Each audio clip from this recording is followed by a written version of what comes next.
Now, any good keyboard enthusiast will be able to tell you that one of the most storied keyboards of all time is the IBM Model M. It's essentially the grandfather of all modern keyboards, gave us this basic layout that we all know and mostly love.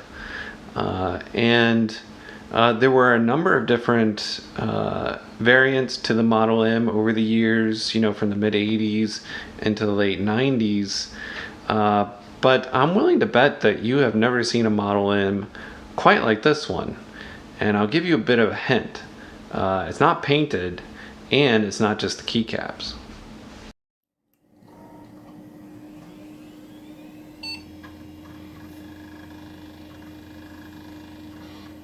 Now here I've got more or less a standard Model M. I think most people that have handled old keyboards will recognize this as a later version of the Model M with just some keycaps replaced with white ones from Unicomp. And laying them side by side, you can recognize that the special keyboard I've got here is essentially a standard Model M.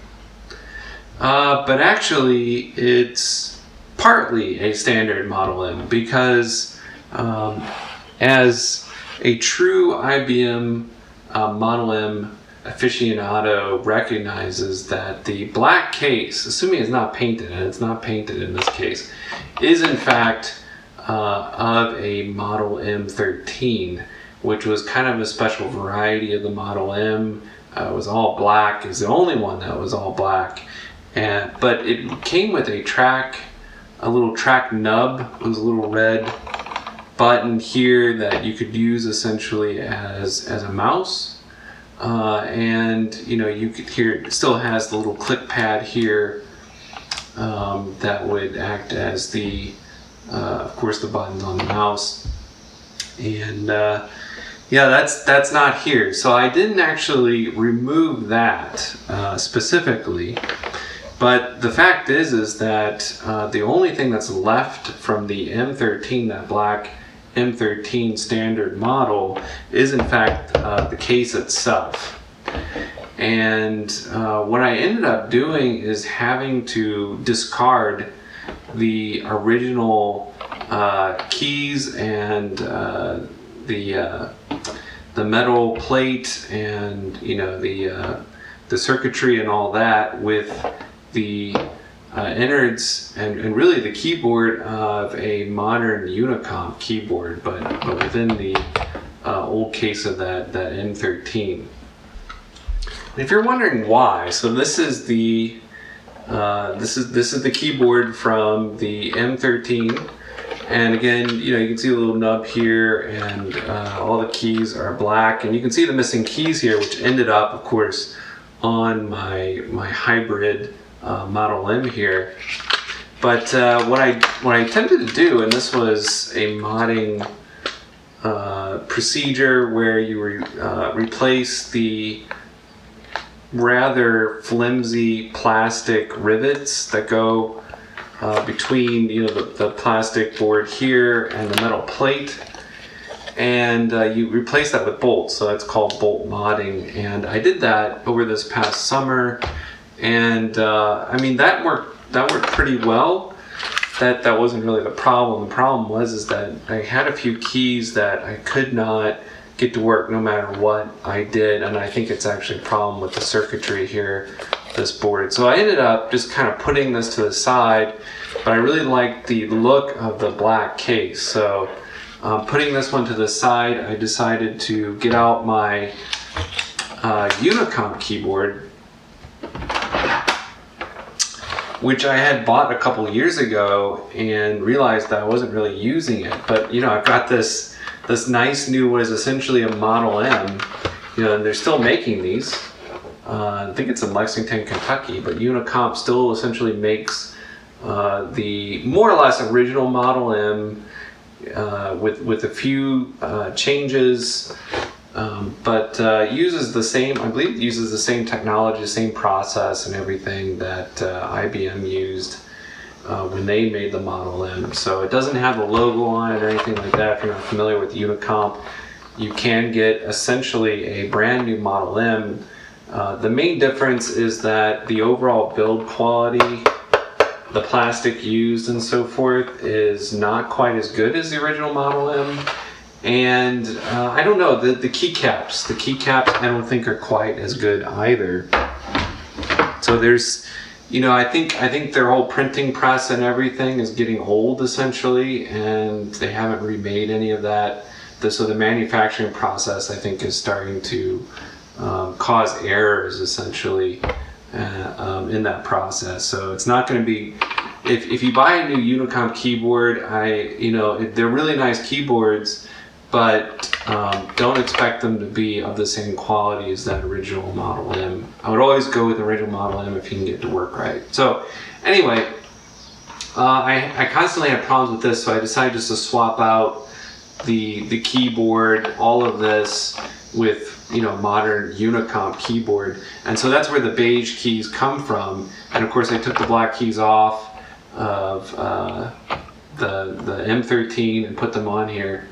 And one of the benefits actually of not having all black keys here, leaving some of the keys on the original board, is the fact that these black keys on the M13 are kind of notorious for this sort of rubbing off, because unlike with the standard Model M key and even the Unicomps, they're actually inscribed into the plastic of the key. These were just printed on here, the white on black. I don't know, if they couldn't actually inscribe physically onto these black keys very well. I really like the way they look. The white on black is really quite slick, but they are known to wear down more easily. So, I'm a little concerned about my Enter key and my Shift key and so forth, but keeping more of the beige keys means that I, end up using fewer of these black keys that tend to, just fade more easily and quicker. So that's kind of nice. And another substantial benefit of using that Unicomp keyboard and the control board inside there is, of course, the US has uses USB instead of PS2. So it'll work on a modern system really well, quite nicely. And yeah, you get the, in this case I had the build quality of really, a true Model M. This was manufactured in 1997, which is kind of fun. If you saw on the Unicomp keyboard, it was manufactured in 2017, which means that the two keyboards that make up this one keyboard now are 20 years apart, and they now live in this one device. So that's kind of neat. So this keyboard I use a decent amount. It's on my main vintage computer system where I do most of my recording with older computer games, and so I'm going to show that whole system here in a video coming up, including the keyboard and how that fits in, because the overall aesthetic and look of that whole system is basically black and white, and so this fits in really well. I mean, to be honest, it was a mistake, and I wish I had been able just to restore the M13, because I really like the way it looks, all black with a little bit of red mixed in.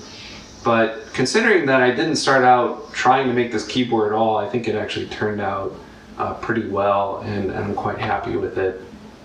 So yeah, if you aren't all that familiar with Model M's and their buckling spring keys, which are, I think, extremely satisfying. I think some people complain that the actuation force will kind of wear out your fingers after a while, and that's probably true, especially if you're not used to typing on a buckling spring keyboard with actual physical springs. But I really like it, and I like the clicky tactile sound and feel to it. But it's just one of those things. It seems like people either really love that or they tend to hate it. But I really enjoy it. And if you want a good vintage keyboard, Model M is a good option. And My recommendation is, take a look at eBay.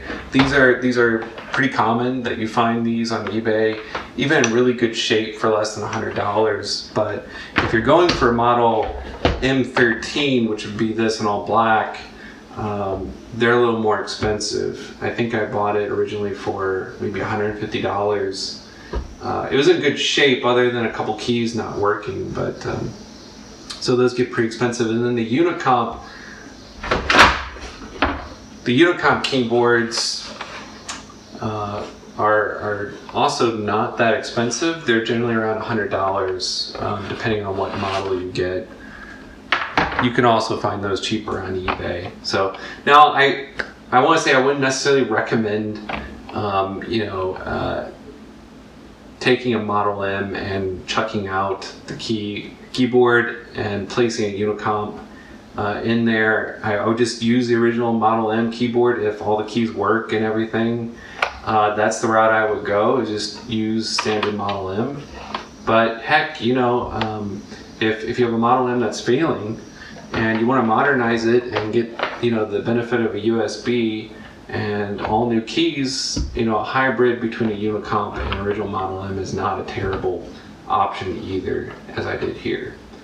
So thank you all very much for watching again, and for those of you who are subscribing to the channel, which is still kind of getting together and still fairly new, I really appreciate that. So I hope you'll stick around and catch me in the next video.